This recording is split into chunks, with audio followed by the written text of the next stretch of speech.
Hi pianists! So for this week, we're going to be comping through What Is This Thing Called Love with 5-note voicing. So that's 4 notes in the right hand and then a bass line in the left hand. In the left hand, we'll be playing a 2-feel bass line. That basically means we're playing half notes. And we're going to be playing the roots on beat 1.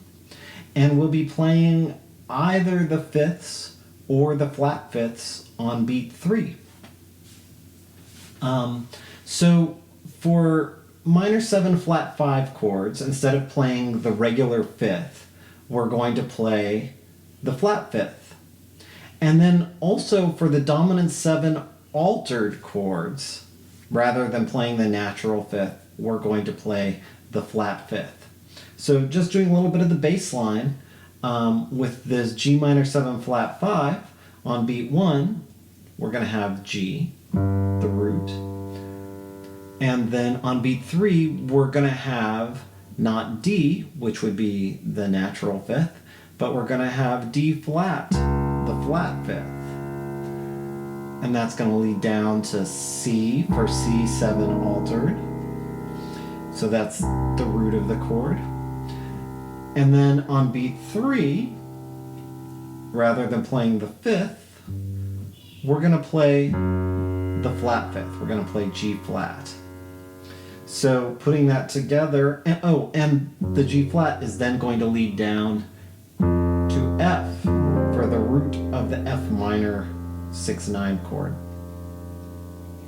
So putting all of that together in the left hand, this is the bass line.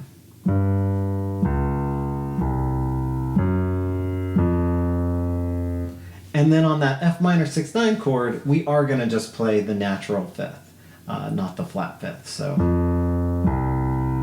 that's F, C, F, C. Okay, so on the minor 7 flat 5 chords, you use the flat fifth. On the dominant 7 altered chords, use the flat fifth. On the minor 6/9 chords or the major 7 chords, use the natural fifth. Obviously, this is just kind of there's a lot of ways you can play a bass line. But this is kind of a good guideline, and this is what I'd suggest doing for this assignment for this week. But you definitely don't want to play the natural fifth on that G minor 7 flat 5. And I think it sounds better to play the flat fifth on the dominant 7 altered chords. Okay, so that's our bass line. Now, in terms of the 4 notes in our right hand, we're going to voice lead it just like I demonstrated in the video last week. So we're going to have the 3rd becoming the 7th, the 7th becoming the 3rd, and then let's see, flat 5th become. So let's take the 2-5-1 in F minor. So just looking at the individual notes, let's go from the bottom moving up. Or actually, let's go. We'll start with the bottom moving up. So we've got F as our bottom note. That's the 7th. Now I know that sits pretty low, but I think it sounds really nice here. That said, you could play this in a different inversion if you wanted. You could play it up here with the 3rd on bottom. There are other ways, but I think it sounds really nice here with that 7th on bottom. So F is the 7th. It's gonna become the 3rd of C7 altered, and that's then gonna become the 6th of F minor 6/9. Notice we're playing F minor 6/9, and we're not playing F minor 7. So yeah, that's the sound we're going for on these minor 1 chords. So we've got, again, that's 7th of G minor 7 flat 5, moves down to E, that's 3rd of C7 altered, moves down to D, that's the 6th of F minor 6/9. Okay, next next let's do the next note of another note of our chord. Let's do the third. Okay, so the third of G minor 7 flat 5 is B flat, and it's going to stay right where it is and become the 7th of C7 altered. And then it's going to move down and become the third A flat of F minor 6/9. So between those notes, between the bass, the root, and the 7th and 3rd, they really define the sound of the harmony.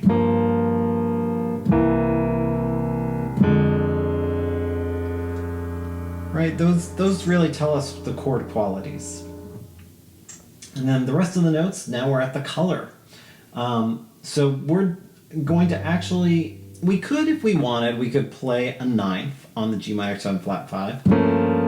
And we would play the natural 9. We don't usually play the flat 9 on a minor 7 flat 5 chord in the voicing. And it's because it doesn't sound like dissonant per se. It just sounds wrong. It sounds like a B flat minor 7 chord with a G in the bass. Like it doesn't sound like a G minor 7 flat 5 chord. So if you want it to sound like a G minor 7 flat 5 chord, either play the root doubled, or you can play the natural 9, but again that can feel a little out of place sometimes, depends on what you're going for. Just because, you know, this is a 2 chord in F minor, and that A natural doesn't feel F minor-y. So in some settings that can be nice, real nice sense of tension, that A natural, that 9th. But other settings it can feel out of place. So for us, for our default, if you're only going to do it one way, I would say to just always do it just doubling that root, that G. So we've got the root doubled on that G minor 7 flat 5, that G, and then on the next chord it becomes the flat 13, the A flat, and then that moves back down to G and becomes the 9 of F minor 6/9. Right, and then our last color note on the G minor 7 flat 5, we've got this D flat, and then we're having it move up to become the sharp 9, the E flat on the C7 altered, and then it moves down and becomes the 5th of F minor 6/9. So you put it all together and we've got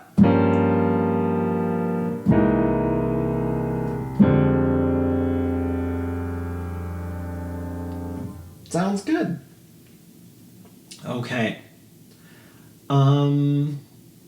Yeah, so that's what we're doing. I don't think there's really much else to explain. I'm gonna play through it once.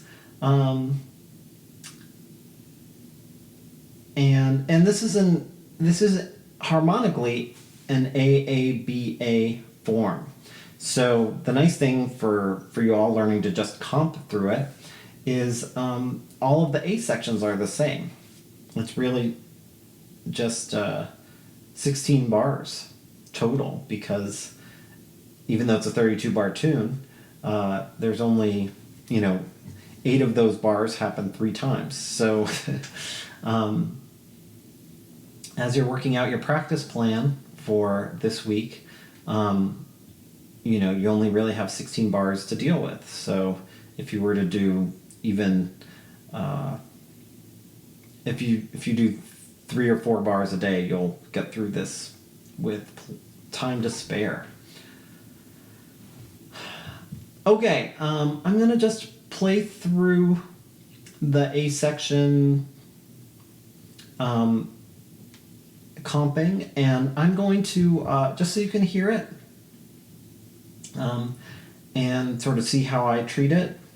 And there's a worksheet for you, by the way, a handout where you can fill out some of the voicings.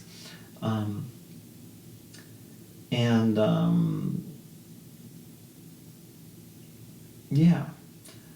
that'll be good for you to do. Again, don't look at that sheet while you're doing the comping. Just use that as a frame of reference.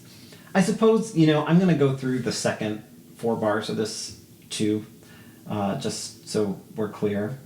So this is where we ended up. This was our F minor 6, 9. Then the next voicing in the right hand, I'm going to go to 3rd on bottom. It's nice and nearby where we were. And then it's just going to voice lead the same way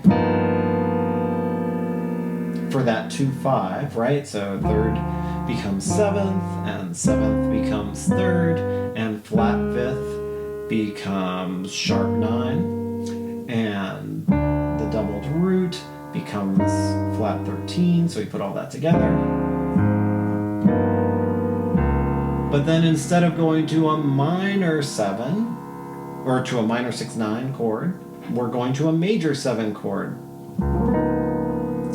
So it's going to voice lead in a similar sort of way to how things have voice led in the past to a major 7 chord. We've got the root in the bottom. The 7th of G7 altered moves down and becomes the 3rd of C major 7.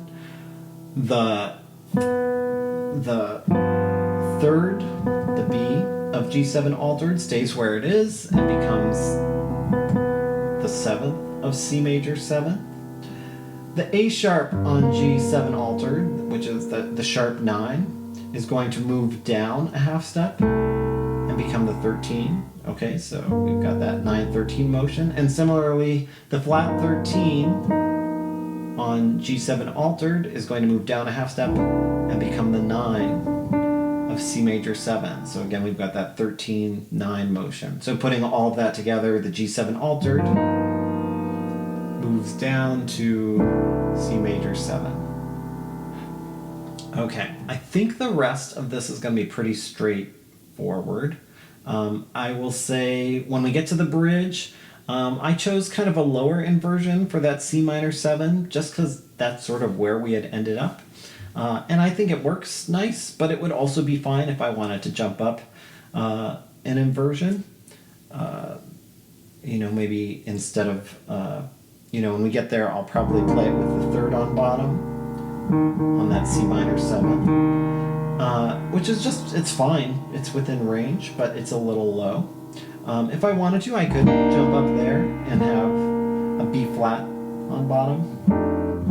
And then I'd probably, at the A flat 7, I'd go to where I'm doing it anyway. So anyway, I'm just going to play through this. And I'm not going to just play half notes and whole notes. But I won't do anything too slick. But in my right hand, instead of playing right on beat 1, I'm going to play the and of 1. And I know that's a subtle thing, but it adds a real sense of swing to it. So, here we go. A 1, 2, 3, 4.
So that's what you're doing for this week. Please let me know what questions you have, and I look forward to hearing your playing. Have fun with it.